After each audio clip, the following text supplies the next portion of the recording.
اور اپنے نفس کی خواہشات کو پورا نہ کرو، کیونکہ اللہ تبارک و تعالیٰ نے قرآن مجید والفرقان حمید میں فرمایا ہے کہ انسان کا سب سے بڑا دشمن اس کا اپنا ہی نفس ہے، شیطان سے بھی بڑا۔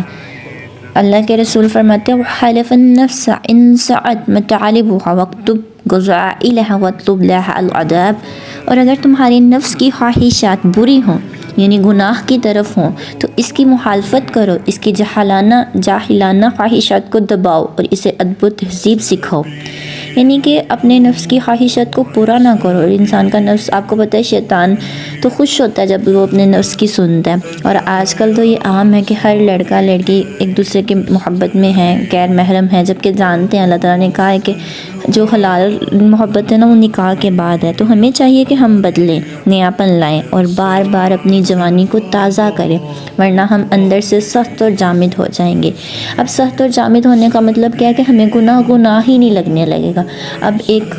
آپ کو پتہ ہے انسان کی سب سے بڑی بدقسمتی کیا ہے کہ وہ گناہ کرتا ہے اور اسے پتہ بھی ہے گناہ ہے، لیکن اسے احساس نہیں ہوتا اللہ تعالیٰ کی ناراضگی کا۔ لیکن ایک انسان وہ ہے کہ جو گناہ کرتا ہے اور پھر اللہ تعالیٰ سے خوف کھاتا ہے، تو یہ بہتری ہے۔ ایک انسان تھا کہتا ہے کسی ولی سے پوچھنے لگے کہ میں گناہ کرتا ہوں اور مجھے خوف آتا ہے اللہ تعالیٰ سے، تو انہوں نے کہا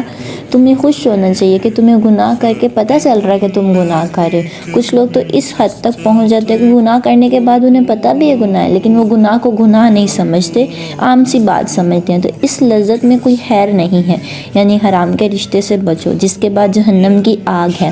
تو اپنے نفس پہ قابو پانے کے لیے اللہ کے رسول نے کہا تم زیادہ سے زیادہ اس حدیث کو پڑھا کرو جو یہ ہے کہ یا حی یا قیوم برحمتک استغیث اصلح لی شانی ولا کلہ وتقلنی النفسها طرفت عینی، کہ اللہ تعالیٰ آپ کو اپنے نفس پہ قابو پانے کی توفیق عطا فرمائے۔